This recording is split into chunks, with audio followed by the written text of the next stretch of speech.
Shortly after The Force Awakens came out, I discussed the possible scenarios that surrounded Ben Solo's fall to the dark side. Since that time, plenty of new content has come out to provide us with more details, and I specifically believe the book Aftermath: Empire's End may have given us more clues, so that's what I want to talk about today.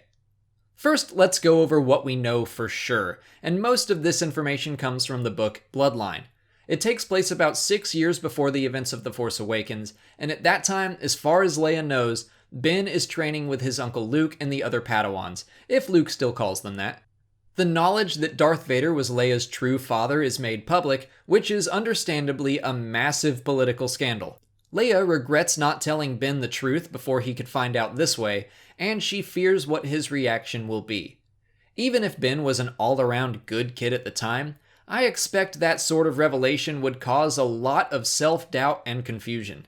In The Force Awakens, Leia tells Han Snoke seduced Ben, and that's about all we know about Snoke's involvement, but I don't really think he had to do much. All it would really take is for Snoke to tell Ben he deserves to know the truth about where he comes from. So probably shortly after the events of Bloodline, Ben could have abandoned Luke and the other students to go on a personal journey to learn more about his heritage.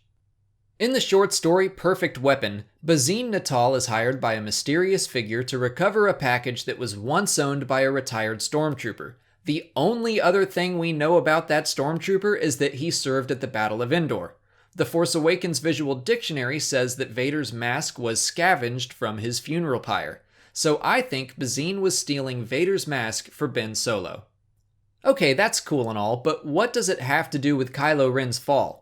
I said before that Aftermath: Empire's End may have given us some new clues, and it's one chapter in particular that caught my eye.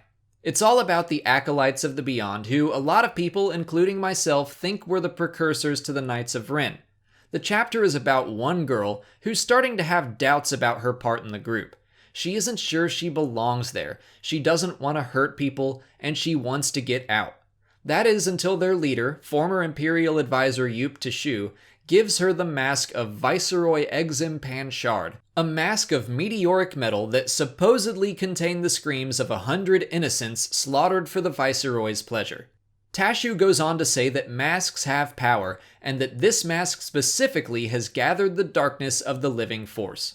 When the girl puts the mask on, she feels a wonderful darkness sweep over her. It evaporates her fear, and a vicious creature hatches within her heart.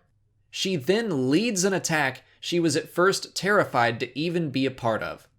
So, if Ben Solo was encouraged by Snoke to seek out Darth Vader's mask, even though Anakin did turn back to the light in the end, I have to believe it has some serious dark mojo inside of it.